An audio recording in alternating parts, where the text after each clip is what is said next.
Hey everyone, welcome back to the Deep Dive. We're diving into some seriously cool stuff today, especially if you're all about leveling up your English speaking skills. You got it. We're talking practical techniques, stuff you can use right now at home, totally free. Right. No fancy classes, no need to track down a native speaker. Exactly. We've been digging into this awesome article, How to Practice Speaking English Alone, and for free. Catchy title, right? Definitely. It's by Joe Asker over at Learn English with Joe. And let me tell you, it's packed with great advice. And we're going to break it all down for you today so you can start using these techniques to boost your confidence and fluency like right away. Absolutely. And the best part is, Joe's approach is all about making it work in your real life. It's not some theoretical, textbook stuff. No, it's actionable. Things you can actually do day to day. Exactly. So you can make real progress. All right, let's jump right in. The first technique Joe talks about is something called shadowing. Shadowing. Yeah, sounds kind of mysterious, right? Like, are we going to be following someone around? Haha, not quite. Okay, good. But it is about learning by imitation, which is something we all do naturally. Like, think about accents, right? How we pick them up without even trying. Exactly. Or learning a new dance move by watching someone else. Oh, yeah, totally. Shadowing basically uses that same idea for language. So instead of just mimicking words, you're picking up on the whole way someone speaks. The rhythm, the intonation, the little pauses, everything. Yeah, those subtle things are what make your English sound more natural and fluent. And that can be tricky to learn from a textbook. Definitely. Yeah. So how does shadowing actually work? Well, first you got to find some short video clips of native English speakers. Keep it short, that's the key. Right, manageable chunks. And try to pick topics you're interested in, things you'd actually enjoy listening to. So you're not bored out of your mind, yeah. Exactly. Then comes the real work. You got to pay close attention, not just to the words, but how they're said. Like the pronunciation, where the voice goes up and down, the whole flow of their speech. And even, Joe suggests, pay attention to their facial expressions. Oh, interesting. You know, how their face moves as they speak. Adds another layer to it, huh? It can, yeah. It helps you connect the sounds to the meaning and the emotion behind them. Then, once you've really listened to a sentence or a phrase, you repeat it, trying to match their style as closely as possible. Like you're their echo. And you know what's great?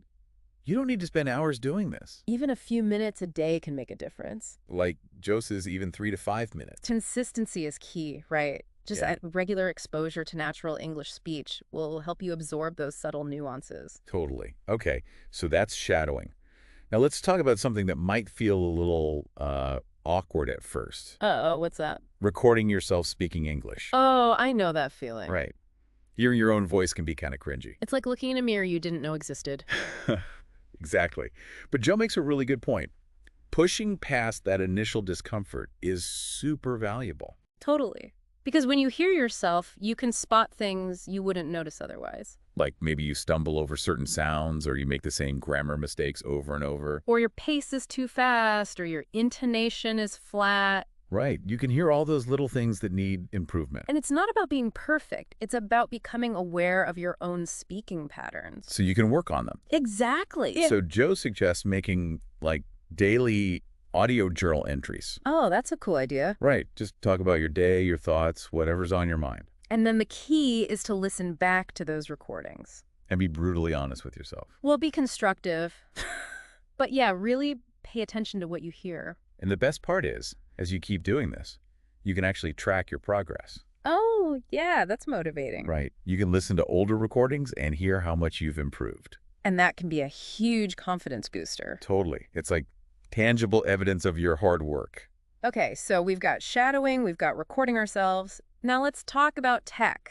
Ah, yes, technology, our friend. Because there are so many apps and tools out there that can help us practice our English speaking. It's amazing, right? Like we have this whole world of resources right at our fingertips. And they're not just gimmicks. A lot of them are really effective. Yeah, for example, there are language learning apps. Right. Like Babbel and Duolingo. Those are classics. Right. And they often have speaking exercises built in with feedback on your pronunciation. So you can get that instant correction and make sure you're saying things right. And then there are apps specifically for conversation exchange, like Hello Talk. Oh yeah, I've heard of that one. You can connect with other English learners or even native speakers and practice through voice messages. So even if you don't have someone to talk to in person, you can still get that real-life interaction. And Joe also mentions using chatbots. Chatbots, like AI. Yeah, Specifically, she talks about ChatGPT. Oh, wow, that's interesting. Right. Like having a conversation with an AI to practice your speaking. Sounds a bit futuristic.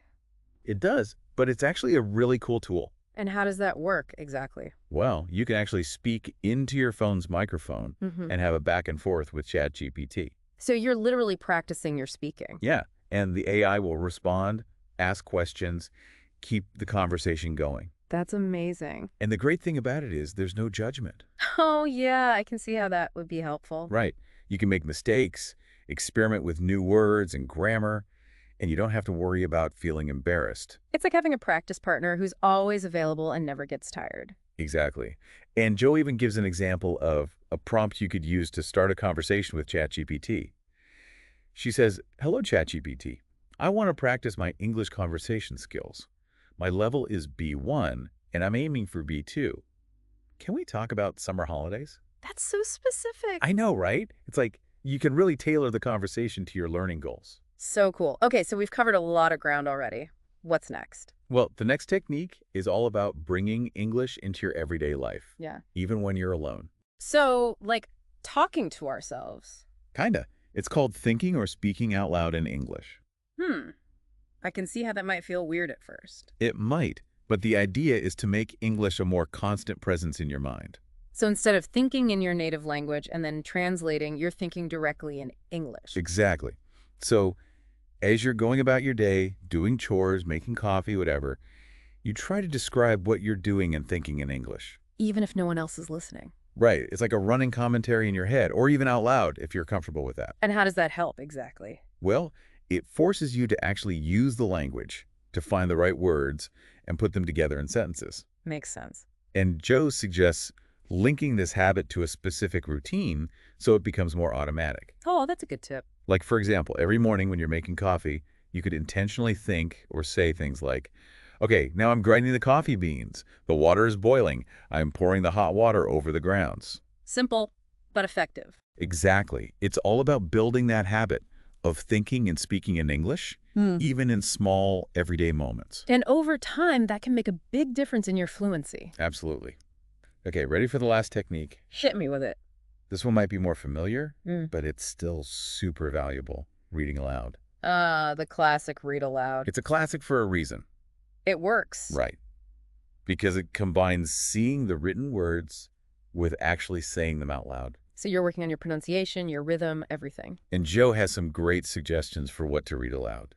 What kind of stuff? Well, she says children's books are great, especially if you have kids. Oh, yeah. That's a fun way to do it. Right.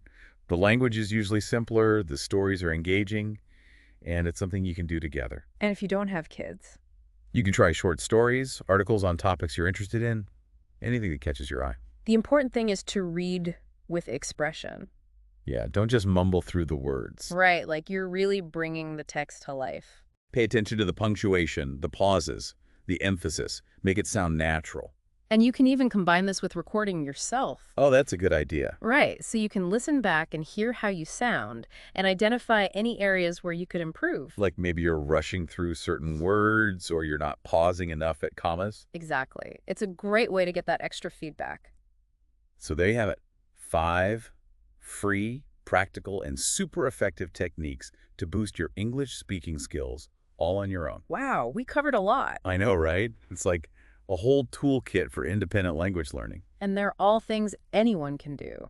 Exactly. No matter your level or how busy you are, you can find a way to fit these techniques into your day. And the key, as Joe emphasizes, is consistency. Right. It's not about doing everything perfectly all at once. It's about making these techniques a regular part of your routine, even if it's just for a few minutes each day. And over time, those little bits of practice will add up to big improvements in your fluency and confidence. And that feeling of progress, that's what keeps you going, right? Totally. So as you think about all these techniques, from shadowing to recording yourself, to using apps and AI, to simply thinking in English, to reading aloud, I want you to ask yourself, which one feels like the most natural starting point for you? Which one are you most excited to try? And how can you weave that technique into your day, starting today, to unlock your full potential as an English speaker? I love that. What a great way to wrap it up. Yeah, go out there and start speaking. You got this. Absolutely. See you next time on The Deep Dive. Bye, everyone.